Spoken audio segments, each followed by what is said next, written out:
Now, Effective Communication with Phil Zeller, CEO, Dale Carnegie, Southwest Michigan.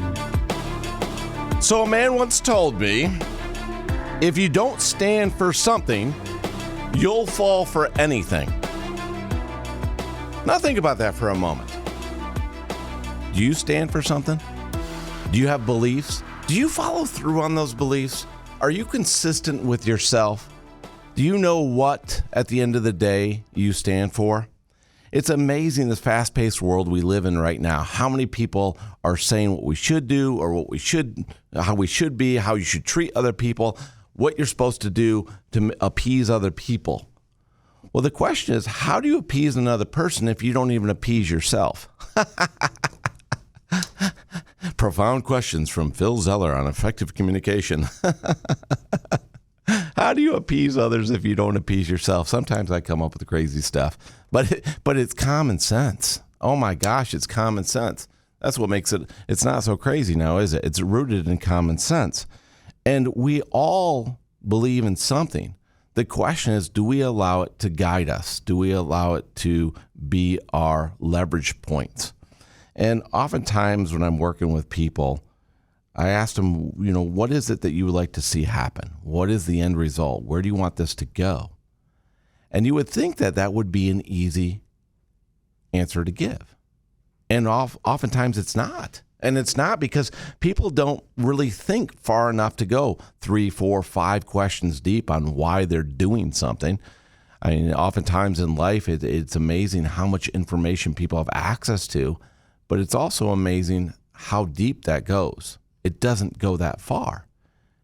It doesn't go deep with what does this mean to you? And why does this mean this to you? And why is that important to you? And why do you value that? So you want to be a more effective communicator. You want to be a stronger leader. You want to have a greater impact on those you care about, correct? Or you won't be listening to the show right now. You're listening to the show to become more effective. That's why you're here. Let's be direct with you. That's why you're here. So I'm going to be direct with you right now. What do you value? What do you value? What do you hang your hat on at the end of the day? Says, this is me and nobody's going to take it away from me because this is who I am. To be clear, your stuff in this day and age and any day and age, any time in history, people could take your stuff. It's happened before. Maybe you've been robbed before. Maybe somebody broke into something that you had and took your stuff. I remember when I was younger, I had back in the day when I was growing up, it was really the bomb. The bomb, that's a slang term. It was really cool. There's another slang term. But it was really something special if you had a really good audio system in your car. And I remember growing up, all my friends and I were all trying to put a really good audio system in our car because we wanted to listen to our music. And I put a nice audio system in my car.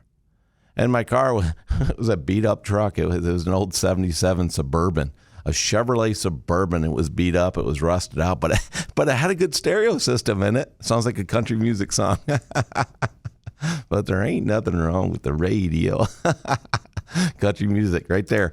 And I put this great sound stereo system in there, and then I was out on the town one night. I got back to my vehicle, and somebody busted my window, and they stole my stereo system out of my car. So just a reminder is they can steal your stuff. I mean, if somebody really wants your stuff, they're probably going to get it. You've all watched enough movies like Ocean's 11 and the rest of them. There are smart people out there that figure out how to steal stuff, and they will, and they do. So at the end of the day, though, if they steal your stuff, what do you have left? What do you have left? What do you have? What are you going to leverage? I remember I had a mentor that shared with me one year after working with him. He said, what I like about you, Zeller, is that you're coachable. You're always coachable. You're always willing to learn new things and try. And I said, thank you, sir. And now what he was validating for me is something about myself that I value and who I am in my life. I'm adaptable to change. I like to be a chameleon. I like to fit in a circumstance. I like to relate to everybody and anybody wherever I go. Does it take work? Yes, it takes work. Of course it does. Not to be stuck in my ways and not say, got to do it my way, right? Yeah. I have to be flexible. I have to be adaptable to change because that's who I am. That's who I want to be. That's how I feel about myself. I like to think that I could talk to anybody, anywhere, anytime. But I know that takes work. But I know at the end of the day, that's something that I value in myself. So it makes it easier for me to talk to anybody, anywhere, anytime, and have a conversation with anybody like here today with you, because this is who I am. So my point to you is find out, what are your values? What are the traits that you hang your hat on? What is it about you that makes you unique? And make sure that when you talk with other people, that you leverage what you're really good at and who you are. You stay consistent. And when you do that, my friends, you're going to be more confident in your communication and have better communication with more people more often. You got this. Go make it happen.